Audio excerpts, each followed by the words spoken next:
Speaking of names, this is the first time I've ever been able to ask this question, and I've asked a lot of questions over the years, 42 years in the biz around here. But how is it driving by a stadium and having your name on it? It's nice. I think it's awesome. I mean, that'd be pretty cool. Yeah. Step into the Fieldhouse, your front row seat to legendary victories and untold stories. Hey, I'm your host, Lance Lunner, breaking down sports from the inside out, along with co-host Jimmy Lackey. It's more than just a game. It's the Fieldhouse Podcast. Hey, welcome into the Fieldhouse Podcast, a production of the Kids Inc. Sports Network. I'm your co-host, Lance Lunner. Jimmy Lackey, the man, is here with Kids Inc. and everything, and we have two very, very special guests. So we'll get to our 41 here. This is our 41st podcast. We can't thank you enough for joining us and the reaction we get in the public. We also encourage you, if there are guests you would like us to try to get on, we'll continue to do that. And we just have a lot of fun. Jimmy, I'll give you the honor of introducing our guests today. Well, I texted Jerry. This is Stanley and Jerry Schaeffer, two of my dear friends.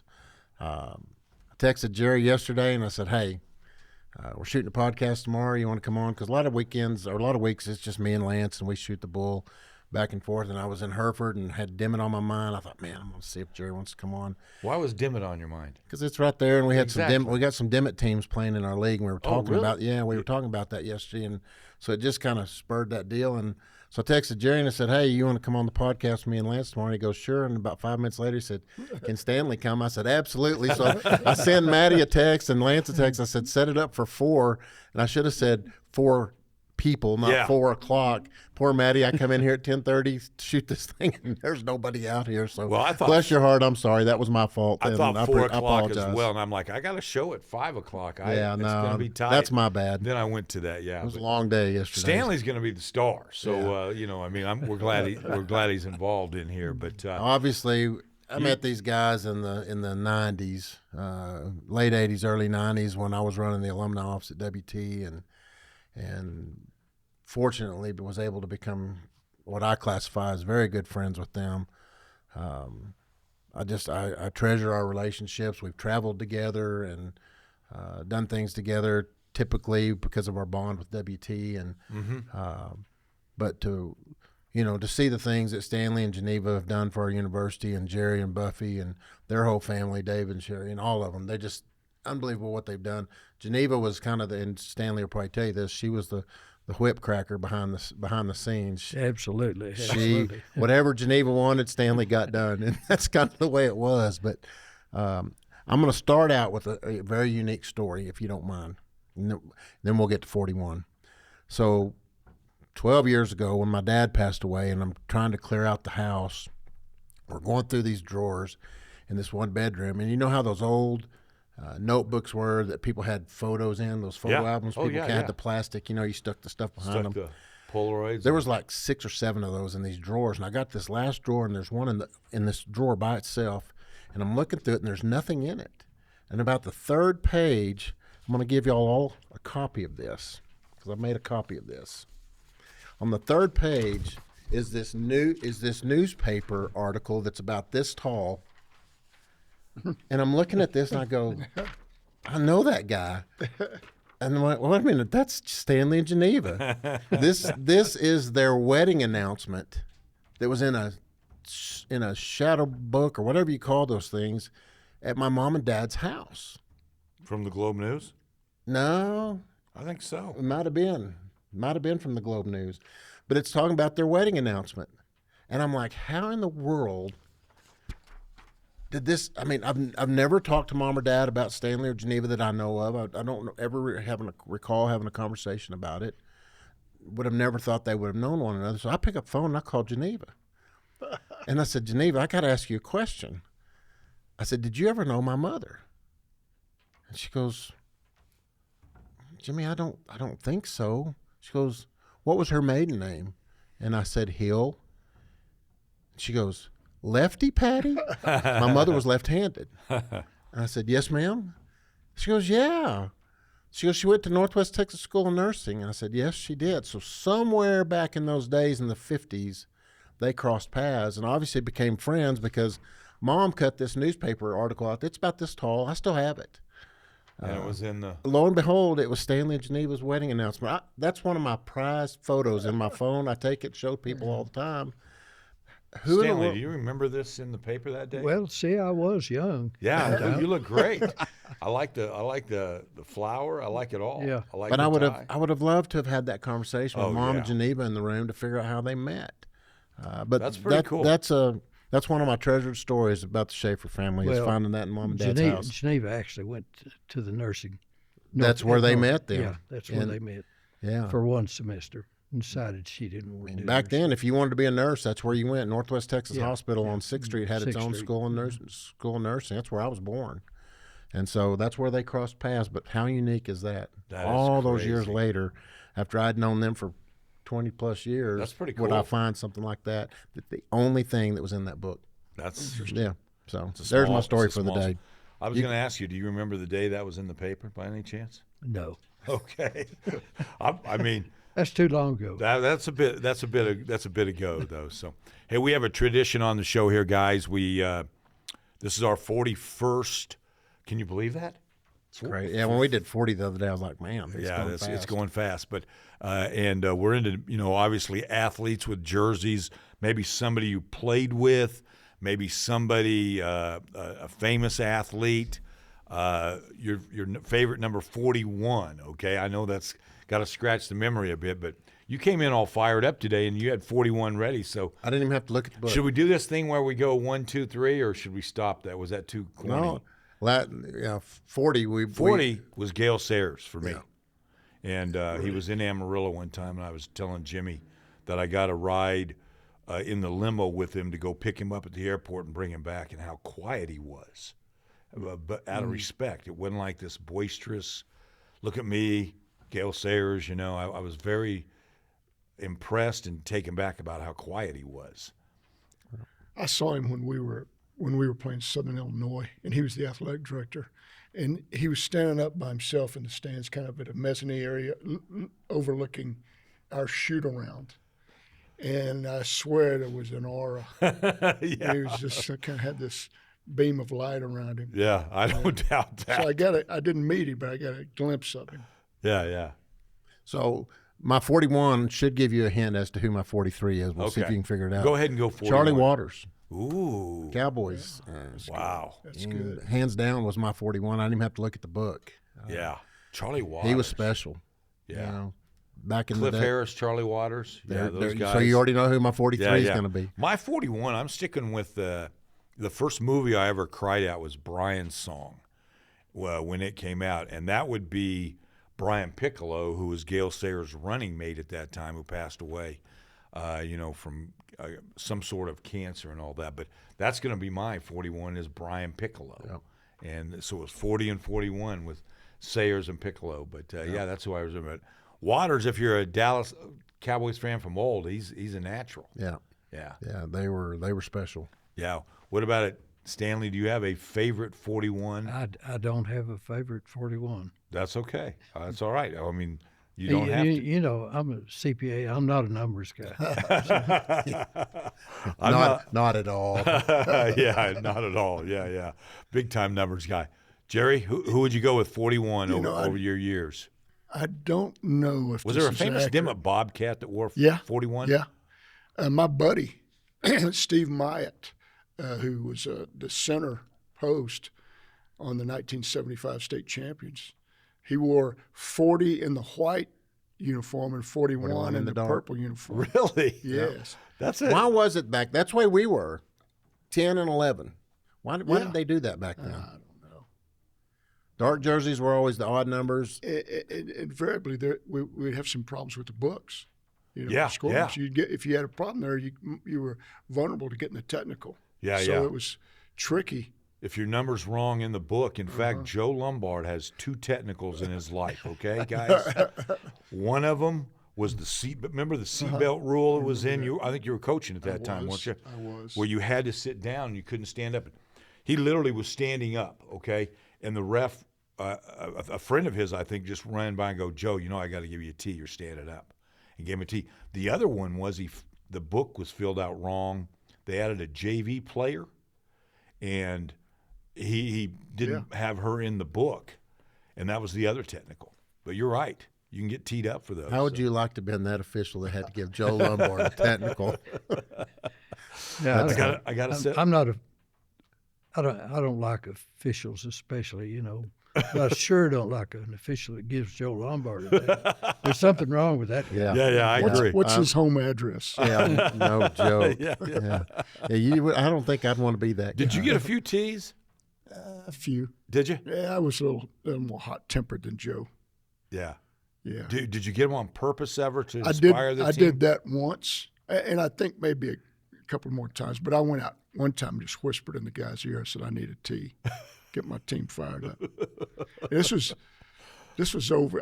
I forgot who we were playing, but we were down like 18-2, and my kids looked and felt a little complacent. So I just kind of walked out in the middle of the court and said something to him, and he popped me. Who did you coach for, Jerry? Well, I coached around. I started at three-way, a little six-man school out on the New Mexico border, and then went to Kermit and enjoyed that. We were down there. That's where my daughter was born, and had a pretty good year or two at Kermit. And then from Kermit, Abernathy needed to coach, and they had just gone to the state tournament, had 4 starters coming back, and so I applied and got it and won state the next year. Awesome. And then from Abernathy, I didn't know that. Yeah.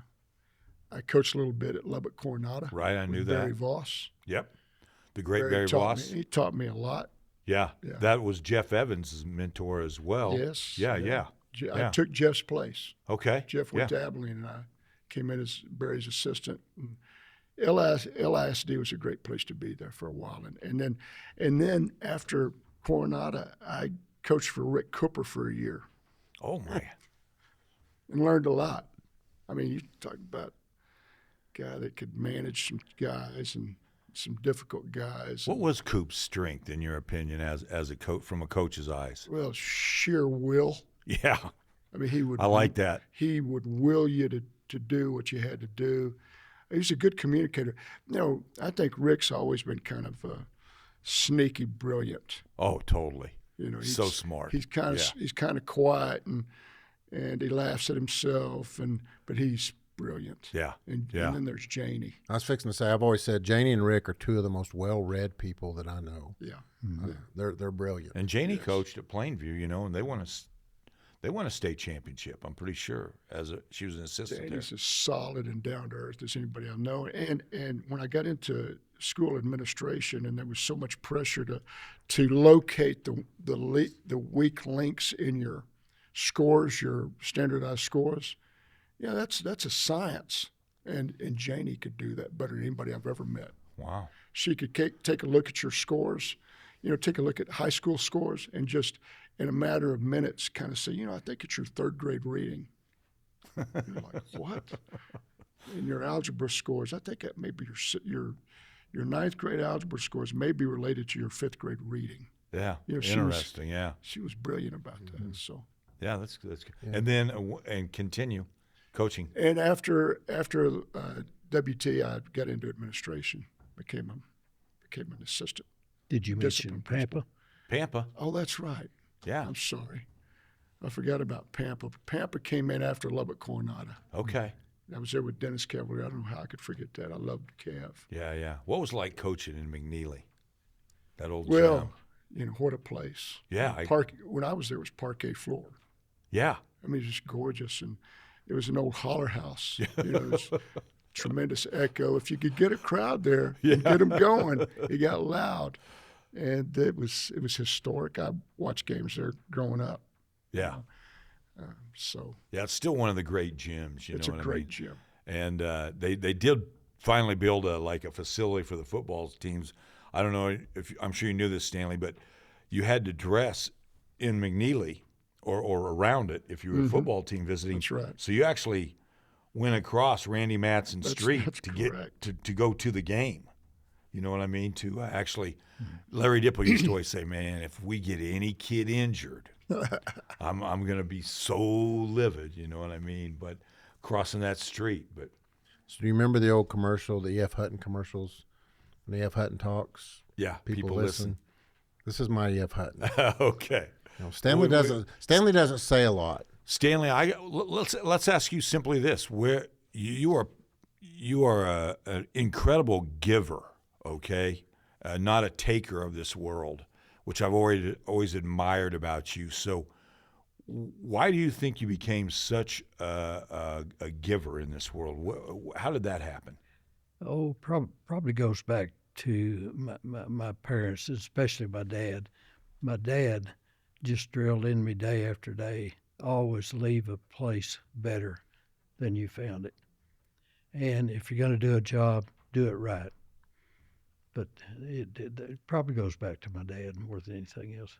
I like that. And speaking of Dennis Cavalier, we know famously when the Pampa Harvesters would go to a visiting locker room, it was spotless when they left. And he there was nothing, no piece of tape, no anything left on the floor. Leave it better. He preached that to those young men. Leave it better than when you took it. Stanley, talk about your background. I want people to understand a little bit about you and your background. I mean, I know what you've done, but most people don't. Well, no outstanding background. I was born in Happy, Texas. Yep. With the first 5 grades to Happy, Texas, then transferred to Canyon. That's where I met Geneva. So that's the best move I ever made, going from Happy to Canyon. And went on, graduated from WT, became a certified public accountant, practiced accounting for 45 years in Dimmitt, retired. So nothing outstanding, Jimmy. Yeah. So you got to see those Dimmitt Bobcats play a lot of basketball. And absolutely. Coach Kenneth And Cleveland. Coach Kenneth Cleveland. Yeah. What'd you like about Coach Kenneth Cleveland? What's not to like about Kenneth Cleveland? Probably the best thing about Kenneth Cleveland, whatever talent that kid had playing basketball, he focused on that talent and developed that. He didn't try to remake the kid. So. Yeah. What'd you think of? I mean, he was a little ahead of his time in that regard. You know, there was a time when coaches would break down kids and then build them into the robots that they wanted them to be. And coach could see a talent. You know, I was kind of a ball handler, slasher, behind the back, between the legs. You know, sometimes it worked, a lot of times it didn't. He didn't try to stifle that at all. And it was showboating back during my years, but he didn't try to stifle it. He let me play. And he was that way with everybody. He would just kind of accentuate your talent, control it a little bit if he needed to, and he did. He had that kind of ability, that authority. But I think he's best known for getting the most out of his kids. You know, I think Tom does that. Tom Brown does that. Yeah, I agree. Yeah. You know, Mark Stanley, do y'all know the Stanleys? I guess his dad was maybe a 4-H teacher in Dimmitt. Mark said when he was growing up that he wanted to try to play basketball, and I guess he was out for a couple of days, and Coach Cleveland brought him in. And he said, "Mark, see that thing sitting over there?" And it was a set of golf clubs. He goes, "I coach golf too." He said, "I think it might be good for you if you just start practicing some golf and let me get to you when the spring gets here." So that's when Mark took up the game of golf, because Coach Cleveland thought he might be better at golf than he was playing basketball. Coach could spot talent. Yes. Since we have you guys in here, what was it like being a Bobcat? I mean, at that time, Dimmitt basketball was legendary across the state of Texas. What was fun were you about just it? kids having fun, just loving the game, or did you guys know that something special was going on? By the time I got there, we knew, because Coach had so much success. There had been so much Dimmitt basketball success, and we were beginning to kind of realize that we were in the middle of football country. Yeah, yeah, for sure. And by the time I got to high school, Kenneth Cleveland, the basketball coach, was the athletic director. There weren't many schools around where the basketball coach was the AD. And we started realizing that we were a basketball school in the middle of football country, and that we were really good. There were, our record was dominant. That we were going to beat 70 to 90% of the teams we played, and so it became kind of exciting, and without sounding arrogant, hopefully, we felt special to be in that program and to play for Kenneth, who was already kind of a legend in Texas, and so people came to watch us play too. We filled up gyms, we filled up out of town gyms. There were a couple of games that I played in, district games, that the crowd was anticipated to be so large they had to move the games to the South Plains College Dome. Wow. Just our district games against Morton. Yeah. And it filled it up. So, Jerry, back in those days, 4A being the largest at that time, were y'all 2A? We were 2A. Yeah. But Kenneth never backed down. He would play anybody, anywhere. Yeah, he's. We played Amarillo High. Oh, yeah. We beat Lubbock High. We played, all comers. And Do you think he ever wanted to be a college coach, or was it?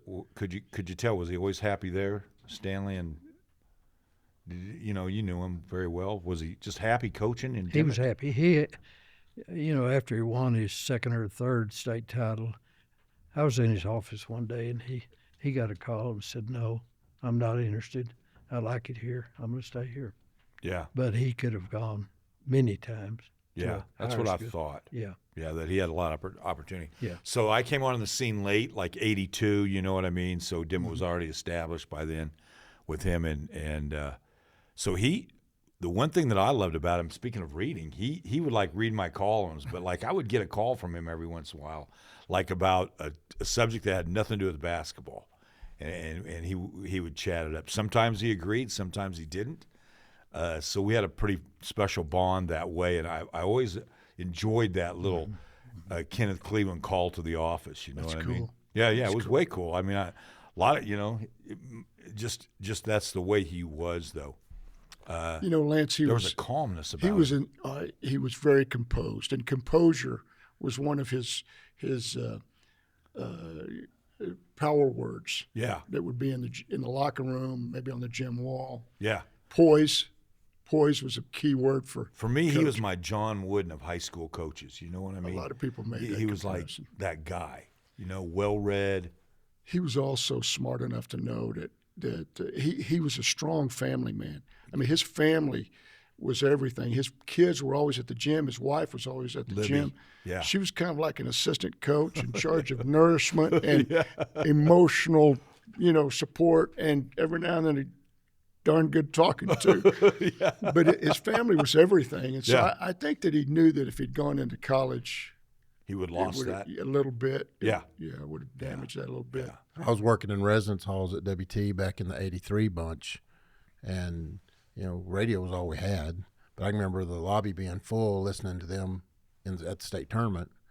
And then we did the same thing at Emerald High in 86 when they went down there and won it. But, those times we followed that stuff as college kids because you couldn't see it on TV. You couldn't watch it on a stream. Yeah. But you could sure listen to that radio. We were tuned in. We had it turned up loud in that hall. And those were fun times. And then, a lot of those kids came to WTV, and a bunch of those guys I got to know real well. And, man, that was a good bunch too, that 83 bunch. Well, I didn't mean to bring up Dimmitt, but I heard from John Smith on the Sunday evening, was it Sunday evening or whatever, all the old Dimmitt Bobcats would get together and the new ones trying to prove themselves with the old ones. Yeah. And some legendary. Sundays was the best basketball for us until we got to the playoffs because, we just kind of waltzed through our pre-district and district seasons, but Sundays we played against guys that would come back from college. Yeah. Those are some great games.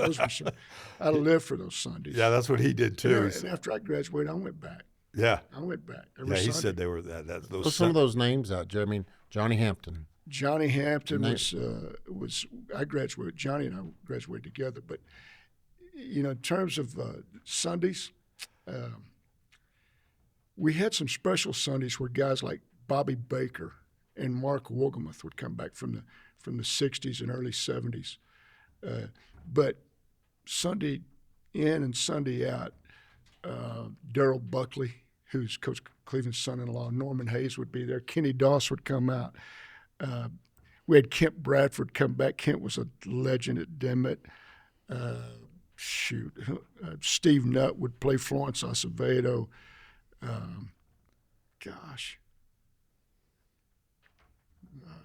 banged around with those guys too. And That's cool. There's so much pride in those games. Yeah. And it got physical, and we learned how to play physical.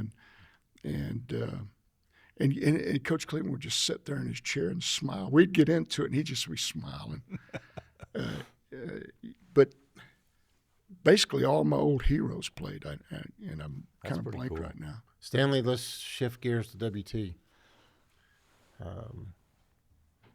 You and your wife have left legacies there. I've been privileged to watch it from inside and out. I tell people to this day it's more fun to watch it from the outside than it was on the inside because, I can be an ambassador for the university and I don't have to worry about the payroll side of it. But talk a little bit about your affinity to the university and the things that you've got to see through the years because we've seen a lot together.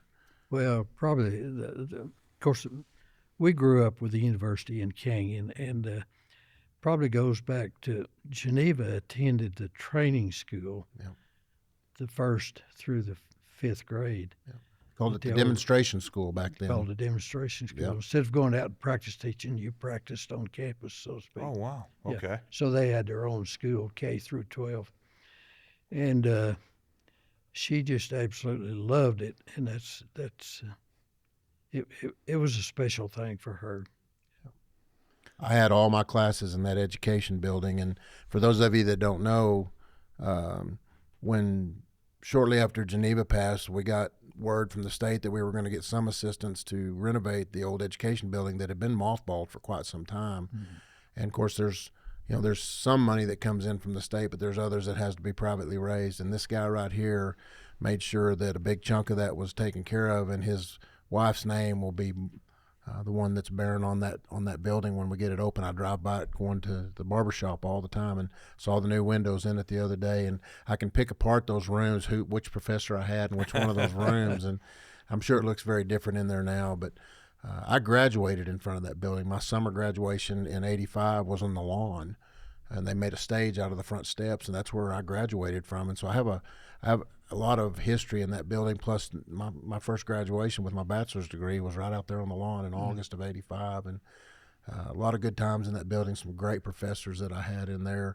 My degree's in education. I never taught a day in my life, but both my bachelor's and master's degrees are in that education department, so there were some great folks back in the day. Well, early on, because of her love for that particular building, I told myself if I ever get the opportunity to name that building in honor of Geneva, I'm going to take it. Yeah, so that is cool. Yeah. It makes a lot of us proud.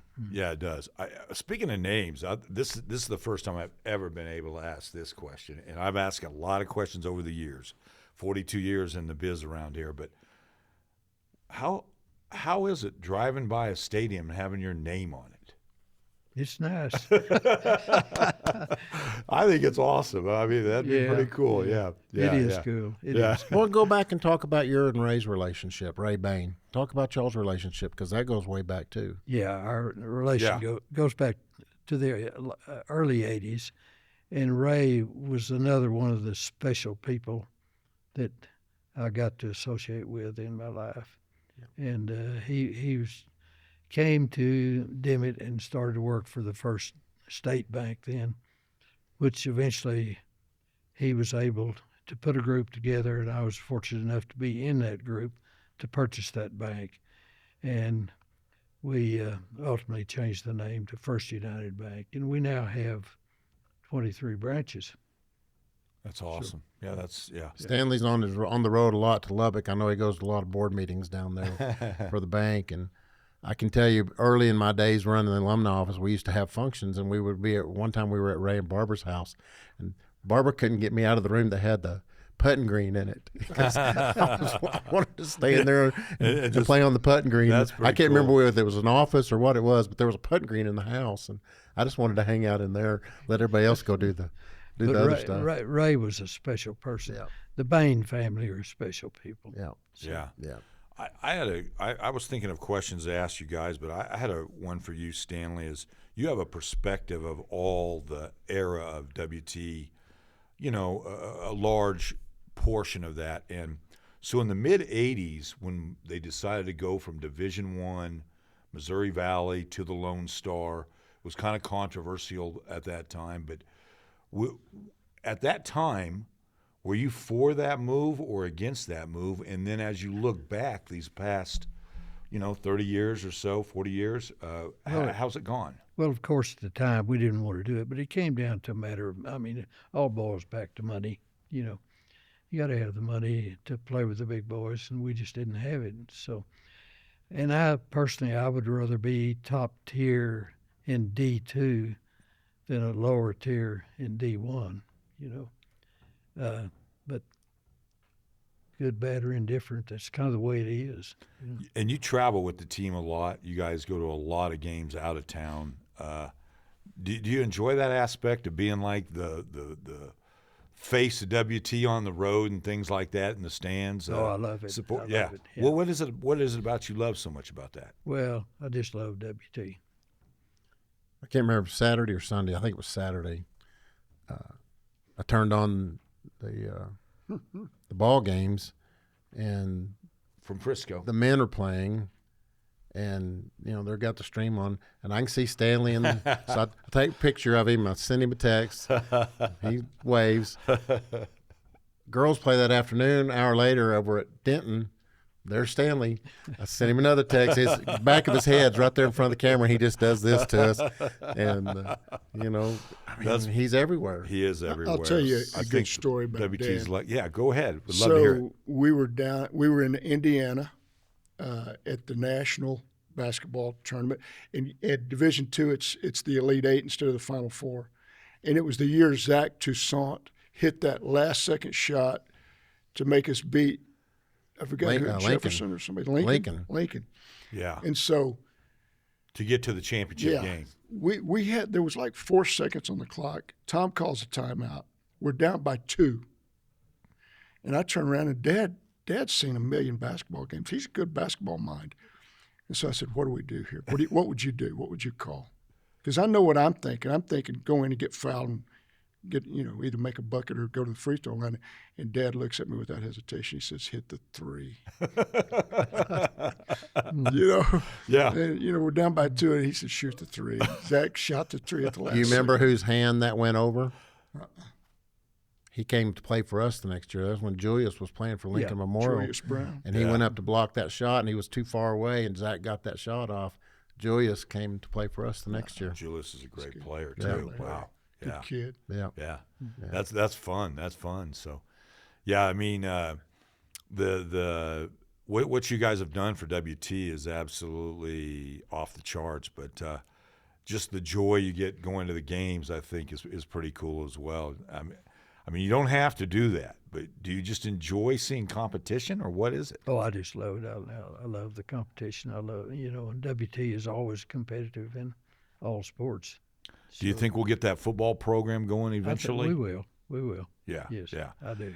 When you see that stadium, it is a gorgeous stadium. You got to be proud that your name's on that. But it's one of the top stadium in D2. Yeah, I think so too. Yeah. I mean, I'm sure they told you, but when the Dallas Cowboy, man, I'm losing my mind. Tight end, come on, Lance.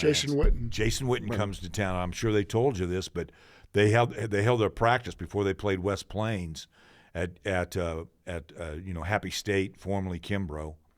They held a practice in there, and he couldn't believe what he was walking into. And he's been into a lot of stadiums, but he specifically said, "I cannot believe." Because I asked him after the game, "What would you think of Kimbrough or Happy State?" And he said, "Oh, this is amazing." He goes, "And do you know where we practiced?" He was saying, "That's as nice a stadium as I've seen." So you should be proud of that, I think. Mom used to say Kimbrough was built for mountain goats. I wish she could have seen Bain Schaeffer. Well, Kimbrough was an iconic stadium, and they several of us went kicking and screaming. Yeah, they drug us kick, but now the stadium on at campus, halftime of that first game, I texted McBroom, and it was whatever I could do through the phone to tell him, "Congratulations, great job, incredible. This is fantastic." But I got to watch, and I've told Lance this before, that was our first tailgate. on campus. We had the Yeah, big, yeah. huge, massive crowd there down the road by the cafeteria. And Kim and I went down there, and our youngest daughter, was a freshman, and she was living at Shirley Hall. And to watch her walk out the steps of Shirley Hall to this sea of people, Kennedy had gone to Oklahoma State, and we'd been over there for about 3 years watching ball games over there while Kennedy was there. And game day at Oklahoma State's fantastic. Well, they've got nothing on what we were doing at WT at that time. The kids got to walk right over to the stadium and go to the ball game. The same atmosphere that Kennedy enjoyed at Oklahoma State, my youngest was getting to enjoy at WT. And that was special for me and Kim. But the whole thing ended up being a win-win for everybody. It did. King and Totally ISD. agree. We did. But I was sold the minute I walked in. And that was my first time. I didn't go pre-look at it. I didn't want to see it beforehand. I wanted to see it at the first game. And at halftime, I texted Michael and I said, incredible. Because This there's is still, fantastic. and there's to your point, there's still a little history of Kimbrough there when you go to Happy State Bank Stadium. You know what I mean? You still get the vibe. Still good. Yeah. I'm with you, and what they've done with that, let's give them a shout out. That's a great facility, They've done a great job as out nice there. any high school as you'll see. So yeah. So now the new stadium, I tell everybody it was my idea. Yeah, because there were several of us that went kicking and screaming. Absolutely. Well, I did. The first time I met Dr. Windler, I'll never forget this. First time I met him was, and I don't mind saying it. I got a call from his secretary asking me to come up. He'd been here about 6 or 7 months, and Dr. Spalding found out I had not met him. So she went and said, I want the two of y'all to meet. And so I get a call, and we go up there. And first two subject matters we talk about was Kimbrough, and they said, where do you stand on the Carthel issue? And I said, oh, let's don't go there. That's old news. And I said, you don't have time for that. But, I told him, I said, I have an affinity to Kimbrough, but I got to be honest with you, and I've watched my kid go her freshman year at that time to Oklahoma State. That on-campus thing's pretty special. And so I said I have mixed emotions about it, and I have to change with the times. And I get, is it cheaper to go build new? Is it, what's your purpose here? I like the fact that that's our stadium. That's the university's facility. I'm sold. I was sold the minute I walked in that day at that first ball game. I was sold. Yeah. And I was one of the ones that went kicking and screaming to a certain degree. So there's a wow factor to it. There Every is. time you walk in, that's kind of I learned that from Alex Fairley. You have to have a wow factor when you walk into a stadium. Hodgetown has it. WT has it as well. By the way, how about President Windler? What impressed me the most with him is his first year here, he visited every high school in the our 806 Region 16. Yes. Yeah. I mean, I don't think I've been to every high school. I was like, and he'd go give a little talk or whatever, but that impressed me. I'm just believe going to there say was right now, 67, I think. 67 is how many went to. And then the Have next you year been in went to every one of Region those high 17. schools? No, Me neither. I've been to a lot of them. Yeah. when I was running the alumni office, Stanley will remember these times, when Dr. Thompson came, it was a very critical time in the history of the university. And I had talked to him quite a bit before he got here. He wanted some alumni opinion, and I took him to 39 communities the first 6 months he was here and watched him work crowds like I've never seen anybody work a crowd before. And until Dr. Windler got here, I hadn't seen it like that. Yeah. But Dr. Thompson was special in that respect too, because not only could he walk into, I'll never forget this, we went to Canadian, and they had a joint meeting of the Kiwanis, Lions, and Rotarians, and we had it in the basement of the Methodist Church, nice big fellowship hall.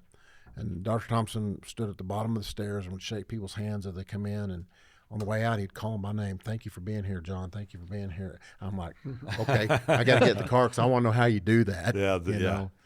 What did he say? How did he do He that? just said it's one of those photographic things that he has. Yeah. He said people have different skills. Jimmy goes, one of those is I have a photographic memory. And of names. but he Wow. popped their name. I mean, you see their eyes. Some of them were like, whoa, that meant a lot to them, especially at that particular time in the history of our university. We needed that John Wayne guy to come in and help us get our opinions back in the fold around here. And boy, Well, he was one of those special people that come along every once in a while in your lifetime. best boss I ever worked for, Yeah. hands down, best boss I ever worked for, and I worked for some good ones. But just his charisma, And the fact that he'd let me be me, you're talking about Coach Cleveland letting you be you. You know, Dr. Thompson let me disagree with him, and not everybody would do that. I knew who was going to win at the end of the day when it came down to if it was going to be a yes or no, and I wanted no, and he wanted yes. It was going to be yes. But he listened, and he respected what I had to say, and I always had that utmost respect for him because he didn't treat me like a child. He treated me like an equal, and that's why we got along so well. No, he respected your opinion. Yeah, you may not get what you wanted, but he respected it. Yeah, he did, and I did not want to go back to school. I had no intentions of going back to school, and he told me, he said, Jimmy, you need to go get your master's. He said, I'm teaching a class this spring. Come take this class.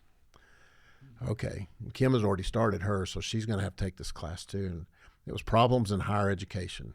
So I'm the only one in the room that's in higher ed. I've got the leg up on all these people that are in public schools. It was the only class in the rest of my master's program that was the case because everything else was geared around public schools. But 3 times during that semester, he'd walk in straight up 7 o'clock. Mr. Lackey, can we have a professional moment in the hallway? And something was on his mind that we had to talk about before class so he'd know the next day. And sometimes he agreed with what I had to say about it. Sometimes he didn't. But 3 different times during that semester, Mr. Lackey, could we have a professional moment in the hallway? And there was something he needed to finish up for his work day before he got into class. And he was awesome in the classroom. He was fun. That was one of those deals that I didn't mind staying till 9:45 at night because I worked for the man all day long, and I could listen to him all day long. He was fantastic. I didn't know that much about him. Yeah, that's pretty cool. Yeah, he was a John Wayne kind of guy. Yeah, he really was. I like that. I remember they had a problem with some lighting between the dorms or somewhere where the girls were walking. So Geneva cornered him, said, "You need to address this situation." 2 weeks later, there was lights. So he got things done as well. He got things done. Yeah. Well, and we were early in our tenure in the A&M system at that time as well. In fact, when he got here, we were 3 months and 4 months into our tenure with the A&M system, and he had a tremendous relationship with them because he came from Tarleton, who was already a member of the A&M system at that time, and so he brought a lot of credibility to the fact, and then ultimately became the chancellor of the system. So that tells you his background and the connections that he had, and boy, we benefited from that at a time when we could not have needed it more to get our public value back up to a certain degree. But he was the right person at the right time. Hands down. That was the year we killed the football program, Yeah. Very controversial. 2 things I'd never wish on any alumni director is dropping your football program and changing the name of your university. I lived through both of those. They were rough. And but here we are all these years later, and now it's funny. Texas A&M Commerce changed their name back to East Texas A&M after all these years. They've got their roots back too because they're just like we are. West Texas State Normal College, West Texas State Teachers College, West Texas State College, West Texas State University, West Texas A&M. And if you go look at their history, they're the very same. There was a normal college, a teachers college, and then they changed to Texas A&M Commerce. And it was almost 30 years of that, and now they've gone back. And I thought that was very interesting. That just happened in this last year. And I don't know what the effective date is, but it may already be in effect now. But they're going back to being East Texas again. Yeah, and from Thompson's times to now, I mean, that campus is unrecognizable. It's so nice now. I mean, just changed. But, Jerry, I did have a question for you. I mean, you have a special bond with one Maurice Cheeks. And that's the one guy, believe it or not, all my time here at the Globe, with the Globe News and all that, I've never met him, never got to interview him. Okay, but what take us into what Mo Cheeks meant to WT. Well, to your statement about having not interviewed him, he's so reclusive, he's so private. Yeah, and I think he's so humble. Yeah. And reserved. Real quick, I will say this. Betty Solis is a good friend of mine, so I've kind of lived through him, through her, and I know all that he's done for Betty just casually, things like that, and how highly she speaks of him and all that. So I've had a chance to kind of live or learn about him in a very positive manner. And I realize he's just a quiet guy. Real quiet. And I respect that and admire that. Good player, just wanted privacy. But, I think that when he was at WT, his skill level was was high, and so the teams he played for were good, were better, and they drew attention. And then Cheeks was a big afro, great smile, a great looking guy, and a lot of people liked him. They didn't know him and they liked him, and so he became a draw of interest, and he became a draw to students. And if it was just us boys talking, I'd say he became a draw to a lot of girls at WT. Oh yeah, for women. Sure. And so he drew interest to WT's basketball program in a different kind of way, in an emotional kind of way. And then his success,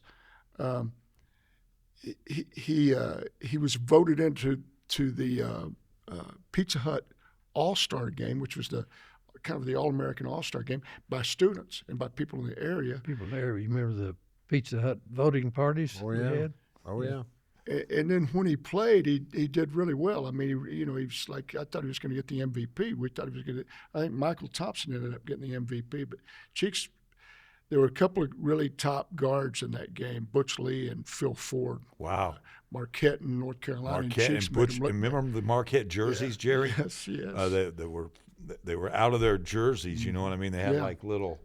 They were very famous for that. Yeah. Yeah, and so, they were the high-touted guards, and Cheeks stole the ball from them, like 3 or 4 times, and played great. And so that brought a lot of attention to WT. Yeah. And then when he made the 76ers, we got a little attention from that too. And it kept, I think it strengthened that alumni group. I think we all kind of rallied around Cheeks a little bit. And so there was a strong connection with everybody associated with WT at that time that really kind of centered on Maurice. And he would kind of be humbled by that. He wouldn't like that. He would never say that he wanted that, but it happened. He was a warm guy that was a nice guy. When we were years later, when we were going to build this statue, we had this project going. And Dad had to finally be the one that talked him into it. He was against it, but at one point in the conversation, he was saying no, no, no, and I said, Maurice, you shouldn't have been such a good guy. It's too late. We're going to do this. You don't have anything to do with it now because you were such a good guy back then. He was a great guy to everybody. Yeah. I think it was. And that was the time. Let's get real. I mean, Canyons is a very white community. Obviously, Oh yeah. he comes from a whole different background, so it was an adjustment, I'm sure, for him as well, just as a social life, I would think. Well, it's hard for us to realize the struggles that those guys actually went through. Yeah. He was nice. He was friendly. He was engaging. He would laugh and go along with you. But he wasn't a doormat. I saw some people try to treat him wrong. Yeah. And he would stand up to him. There was a strong part of him that I've seen a couple of times. Yeah. Where he just had to say, no, we're not going to do that. I'm not going to let you say that. Yeah. And that didn't happen very often, but I've seen it. I think it was strong. summer. I think I'm right on this. Summer of '84-ish, somewhere in that neighborhood. And I was working on campus at the time, and he came back to finish his degree.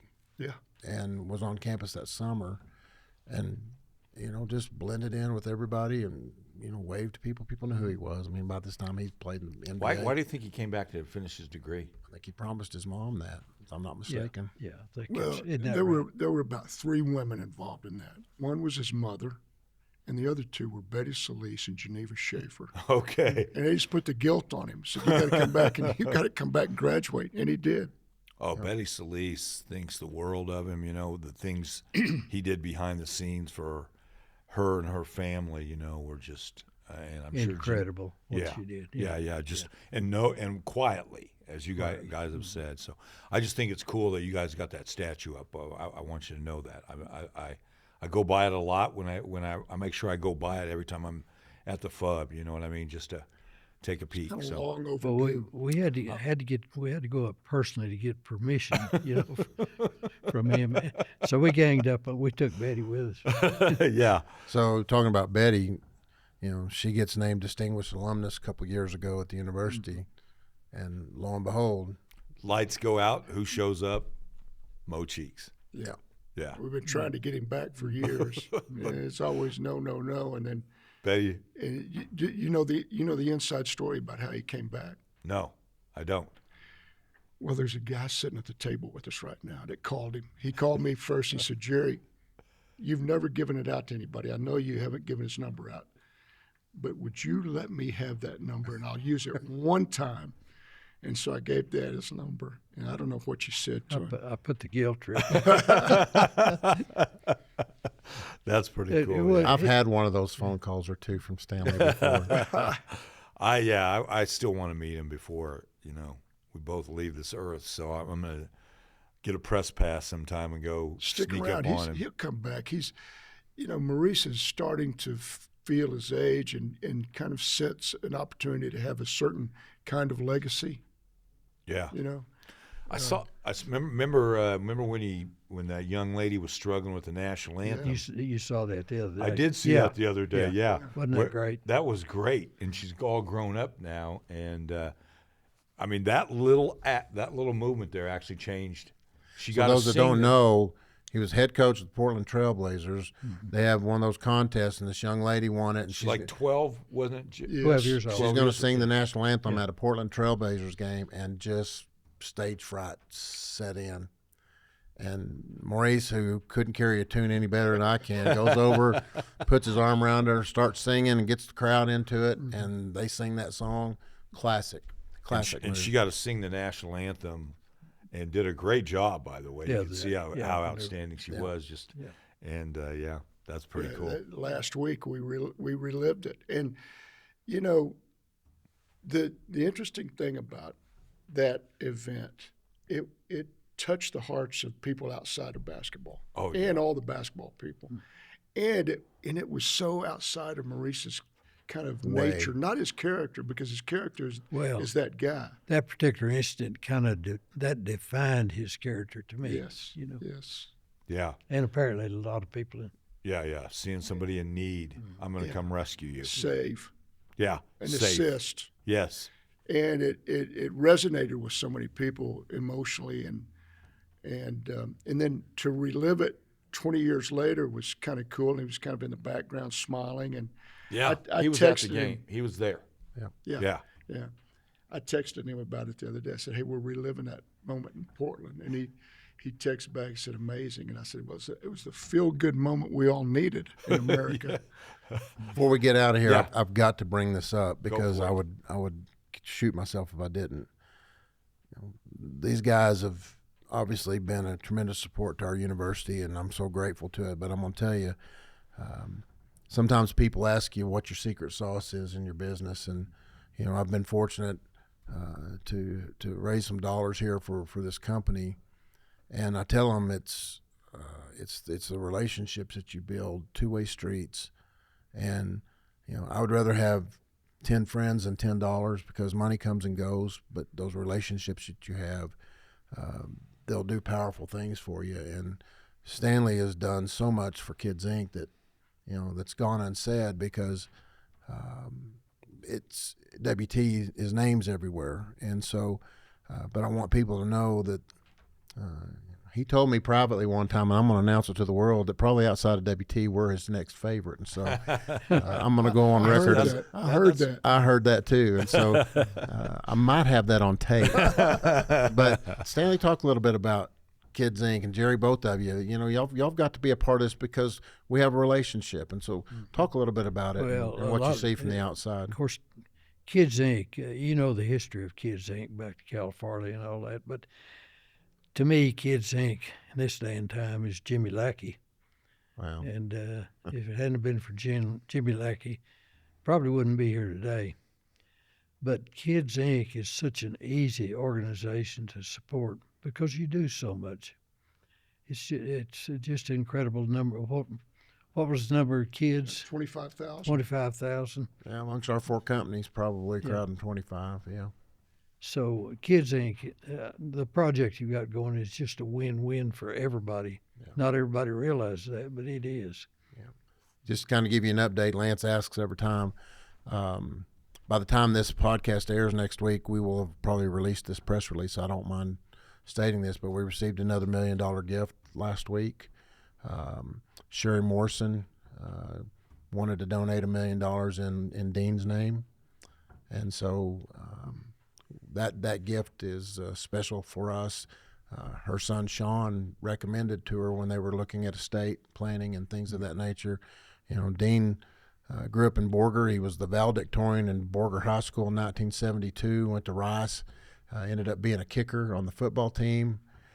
Met a guy that became his best friend, went home with him for Thanksgiving, and he had a sister that was awful pretty, and they fell in love, so he transferred to Tech and finished his degree at Tech. But he went to work with his dad in Borger. They had a beer distributorship with one truck, and later Dean moved it to Amarillo, which became the Budweiser distributorship, and built that company into what it is today. And when Sean and Sherry were sitting down, Sean recommended that she consider our campaign for this, and so she's given us $1 million.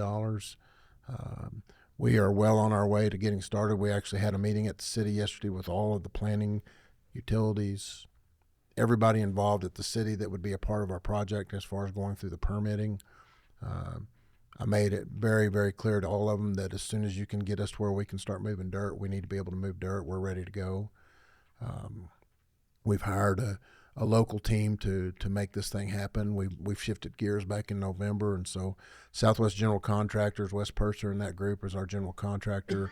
Sheila Sims and Richard are our architects, and then Dustin Davis over at GDI is our engineer now. And so we've got a meeting with them again this afternoon. We have another construction meeting with our team today, and we got to see some 3D models and see what they've got together. But we're at a point in time where we're ready to go. There's a couple other gifts out there looming, and I expect to hear from them by maybe the end of April, mid-April to late April. But we're in a position where we can get started, and Stanley's contributed to that as well, and been a support system for me since the day we announced it. It was very unorthodox how we had to get this started. We're sandwiched between two large campaigns with Emerald College and WT, and little one-arm paper hanger like us out here is dang near raised $30 million to get this deal done. And so, people speaking for us and doing those things, it's been a huge benefit to us. But you've done an incredible job with it, Jimmy. Well, you got to have a team. And I'll say this again: I want this project completed before I leave. So will you get on it? That makes two of us, Stanley. Where you going? I like that, Stanley. Yes, we all want to see it. My take on Kids Inc. is this: having been in public education my whole professional life and seeing kids, and I was a discipline principal for a lot of that time, and I know the difference between kids that have been a part of something, who've belonged to something, and those kids that have never felt a part of anything and felt like they didn't belong to anybody or anything. The impact is incalculable. I don't think there's quite a way to calculate the benefit of being on a team with a coach, with other players, with other friends, and not just sports teams, academic teams too. For sure. Just even the choir and the band and those kinds of things. I think it affects our society greatly, and I think it's kind of overlooked by people. I don't think people realize how important that is. Yeah. And Jimmy's putting 25,000 kids a year in the Panhandle on teams with coaches who volunteer, who are just good people, men and women who want to help kids. I just don't think there's a way to calculate the benefit of that. Well, Kids Inc. is special, and people don't realize how special it is, but it serves as a model, I think, all across the country. So when I was interviewing for the position all those years ago, they said, "Jimmy, what is it?" They said, "We've talked to a lot of people, and everybody says you bleed maroon, and they just can't see you working anywhere but WT. What is it that I said, well, first off, I wasn't looking for a job, and roundabout way I ended up here. And so I said, but there's three things that y'all have to sell, if you want to use that term, and that's kids, sports, and a man named Cal Farley. And in our little world up here, those three things make a pretty good package. And I said, I think this is your dilemma right now, and I think I can help with this. But I asked them, I said, there were 6 people on the search committee. I said, what are y'all doing? This was in September of 1995. I said, what are y'all doing for your 50th anniversary this year? Crickets. They just looked at me. They didn't have a clue. How'd you know that? Do a little research and you'll figure that out. It's what I do. 50th anniversaries at WT were the funnest things we did in a year's time, to get to bring that crew back and see changes and things that were different from them and make those relationships. Those were some of the best friends I had, were the folks that graduated in the 40s and 50s. I made some of my best relationships with those people because I wanted to hear what it was like when they were there. I said, so do this, hire me, and when we turn 60, we'll do something big. And we did. We made a big deal out of our 60th anniversary, and, we've moved on from there. We're 80 this year, and that's how time flies. But, I said it last week when Maddie was on the podcast. I say it all the time. We're the caretakers today for Mr. Farley's program. That's what our staff is today, is we're here to take care of his program. And I had the good fortune of knowing his daughter and his son-in-law, Sherman Jeannie, and, hearing it from them. I know his grandson, Cal, and, I know what it was. And then my relationship with Mr. Duggar, I know what that man was about. I never got to meet him. I was 6 years old when he passed. But I know enough people that did know him and through the years, and I've taken as much of that as I can to make sure that our staff never lets that go, is that here's where we came from. Here's what our role is today. And yes, things are different. But, man, Amarillo's got something that not many communities have, and that's our job, is to preserve that. Hey, I wanted to say something before the day was over. I drove up thinking about this. Lance Lannert is talented and he represents the kids in the Panhandle in such a positive way, makes sports interesting. He always uses some kind of language that, gets everybody reading and feeling good. But I don't know if everybody knows it. You're also a Meals on Wheels guy, which kind of is impressive. It shows your character. Well, I admire that. I appreciate that. I will say this: it's that organization makes it so easy to be a volunteer. You know what I mean? You just show up, get the meals, and go. But it's near and dear to my heart. I appreciate you bringing that up. But done it a long time, and it's just a little part of that organization. But I'm proud to be able to. You're shedding some light on it. You've made me think about coming over. I'm still thinking. Well, about here's the deal: you get a chance. Speaking of family, you get a chance. They have maybe a family that's far away. Mm-hmm. You have a chance to visit that person. If you're just saying hi, hey, can you get my light bulb fixed? Whatever. But at least you're visiting those. I think the biggest part of that is you're visiting them every day, the shut-ins and elderly of Amarillo. And take that to Kids Inc.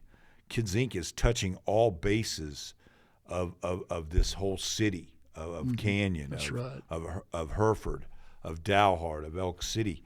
And you can't do that any other way. You know what I mean? To touch all the areas. It's really neat. But I appreciate you bringing Lance, that up. what I like to say this, and I always tell Pamela Hames this because she organizes all the meals for WT athletes.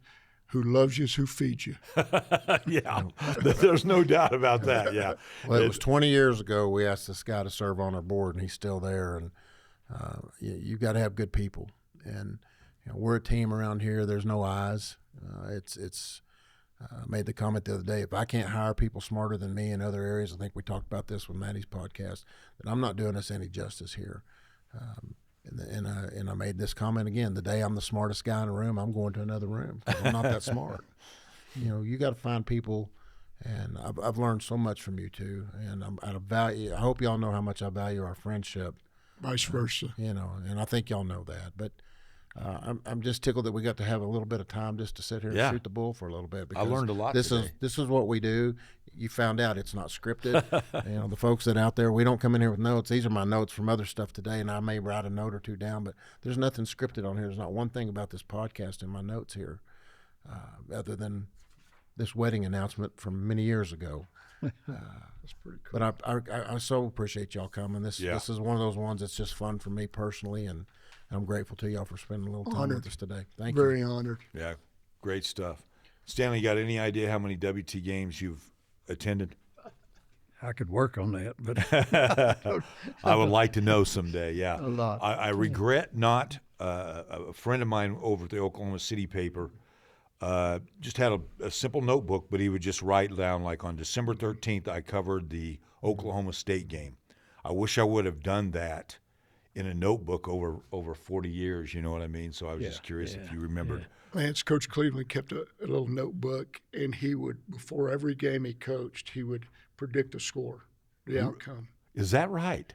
And how many games do you think he predicted that Dimmitt would lose? 0. That's 100% a great. of them were Dimmitt. I love that note. Yeah. So yeah. Hey, thanks a lot, guys. And I want to echo Jimmy's thoughts as far as me personally. You guys have always been so kind to me. I do appreciate that. You with social media, sometimes things get blown up and all that. And Jerry gave me a very friendly call one time when I happened to be out there for some unknown reason. But anyway, I do always appreciate that. And Stanley, thank you as well. thank you. All right. You ready? Yep. Thanks, Matty. All right. Thank you, Maddie. Let's hop out of here. This was the Fieldhouse Podcast. It's a production of the Kids Inc. Sport Network, and we will see you when we see you.